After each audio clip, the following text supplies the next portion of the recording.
All right, traders, Kill Stokes here. Welcome back to part 3 of building a Forex strategy. If you guys are brand new, make sure you go back and watch part 1 and part 2. That way you kind of have an idea of what we've been doing and how we got into this point.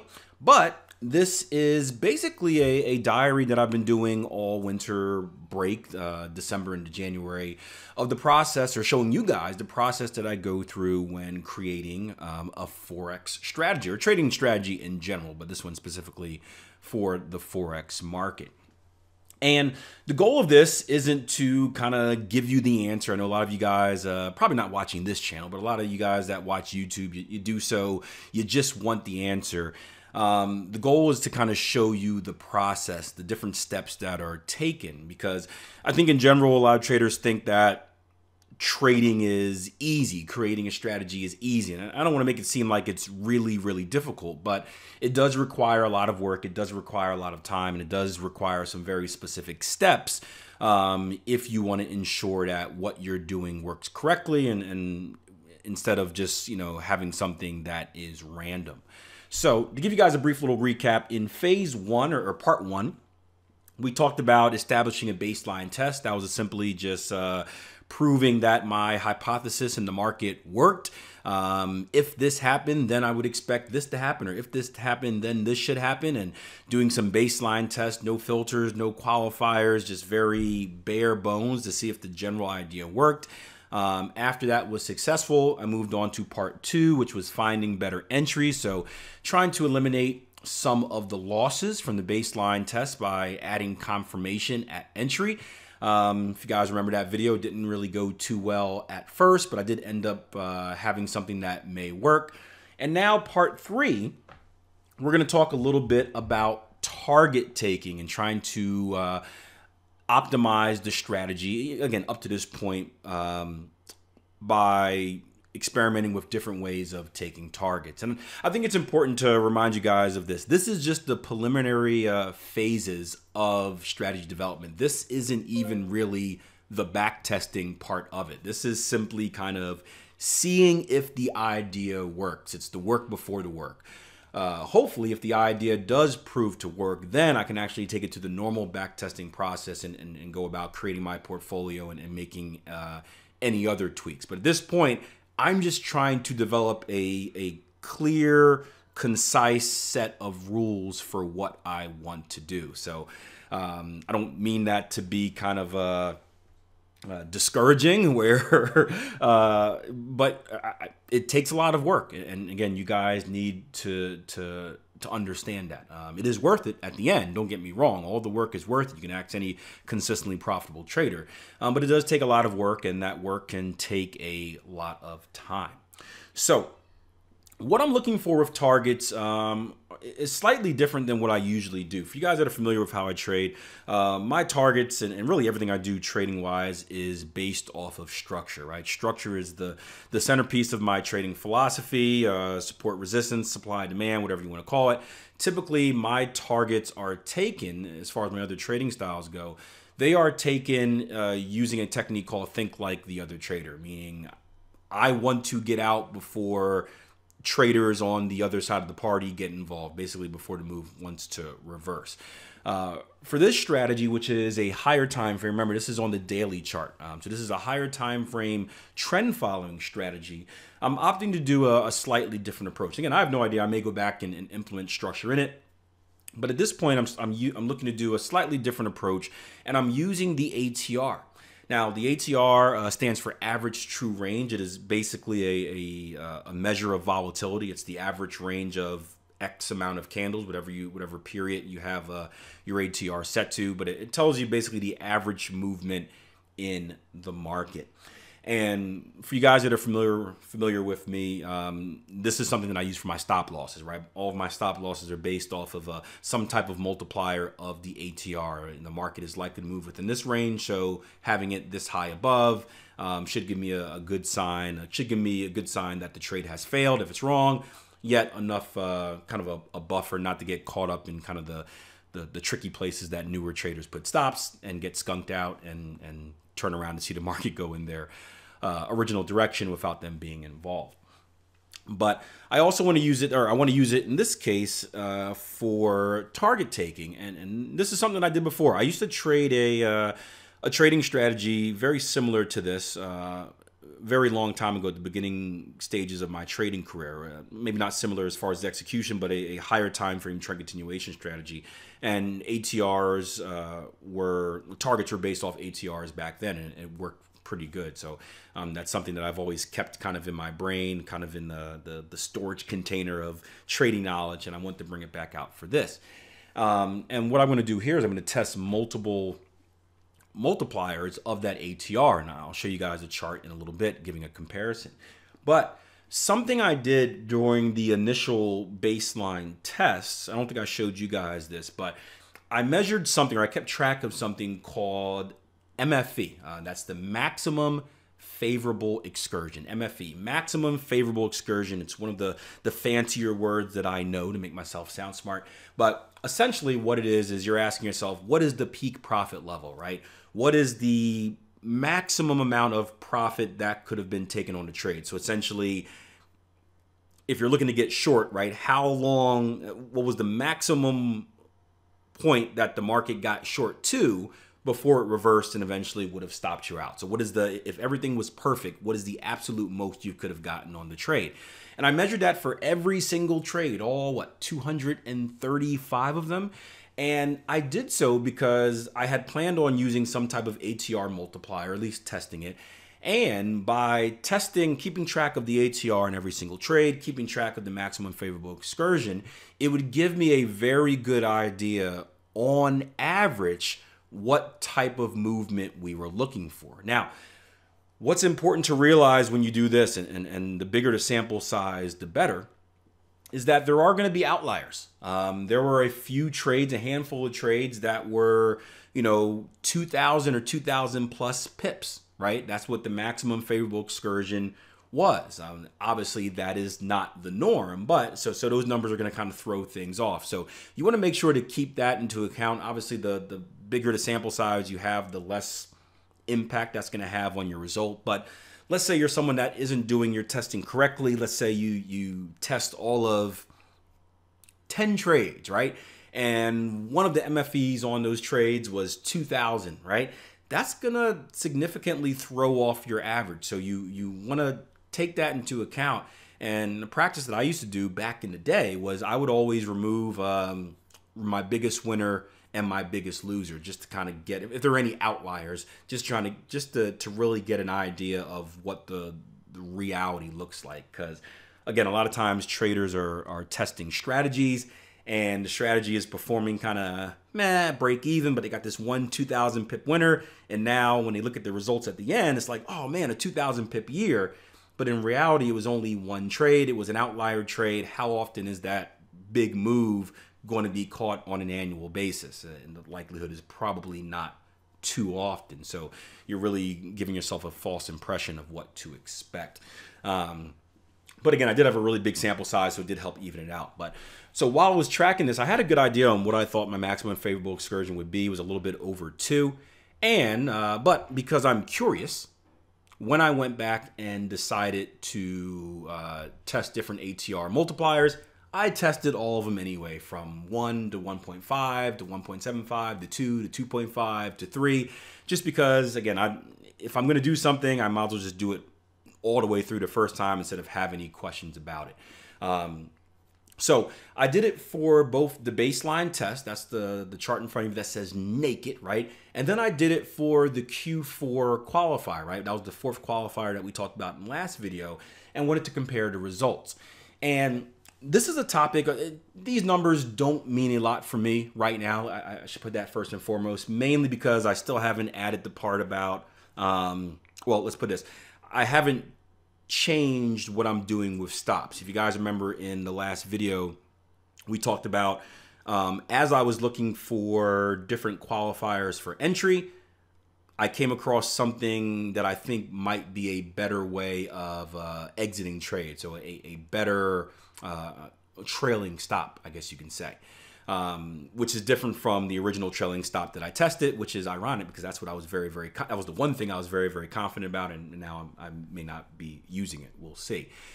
So when I do end up testing and seeing if that different trailing stop works, it is going to throw off some of these numbers. So these numbers are for a grain of salt. Again, the idea is not to get the specific data that I would get during back testing, rather just an idea, a way to filter out what I want to test once the back testing really begins. But I was talking to a trader on the Tier 1 platform the other day. He was doing back testing of his own, and we were kind of talking about just how you should test different things just to see kind of how to maximize your profit. And I had a really good analogy where I said, when I do testing, especially with, I look at it as far as the maximum favorable excursion goes, I look at it like stretching a rubber band, right? If the rubber band is your profit, right, you want to stretch it as much as you can get, right? If you can stretch it a little bit, and get more profit, that's perfect. You can stretch it a little bit more and get more profit, that's perfect. You can stretch it a little bit more and get more profit, that's perfect. But eventually what happens is you stretch that rubber band too far, and what happens to the rubber band when you stretch it too far? Right? Boom, it snaps and breaks. And you can see similarities in the results here for the chart in front of you, right? If you look at the pippage, the net profit at the very bottom, right? That's I don't want to say the only number that matters, but that's what's going to matter the most right here for this video's purposes, right? For the baseline test, it was 7,000, right? So anything under that baseline test is not helping, right? We saw that in the last video where the entries actually made it worse, right? So a 1 ATR performed better than the baseline. The baseline was just letting things run until it hit the trail stop, right? So that performed better. 1.5 ATR performed better than 1. Okay, well, let's keep stretching it. 1.75 performed better than 1.5. All right, let's stretch it some more. 2 performed better than 1.75.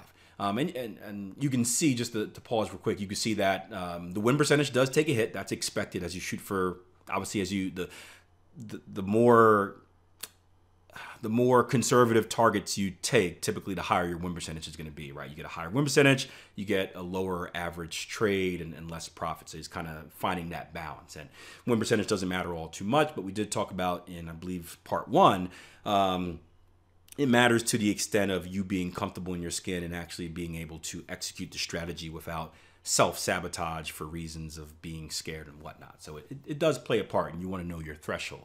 Mine is about 40, just as a reminder. So where are we at? 2 ATR performed better than 1.75. All right, we'll keep going. 2.5 performed better than 2. But look what happened when we got to 3. What do you guys see when we got to 3? Win percentage went down a little bit. It was less profitable. So what type of message do you think that sends me about really how much I can stretch that rubber band? Should I keep going to 3.5 and 4? No, we've probably reached that level where we've stretched it so much that it's starting to have an inverse result on your trading. So when I look at those numbers, I can see that 2.5 is most likely the extreme. I guess I could test 2.75 if I want to be really, really picky and see what type of difference that makes.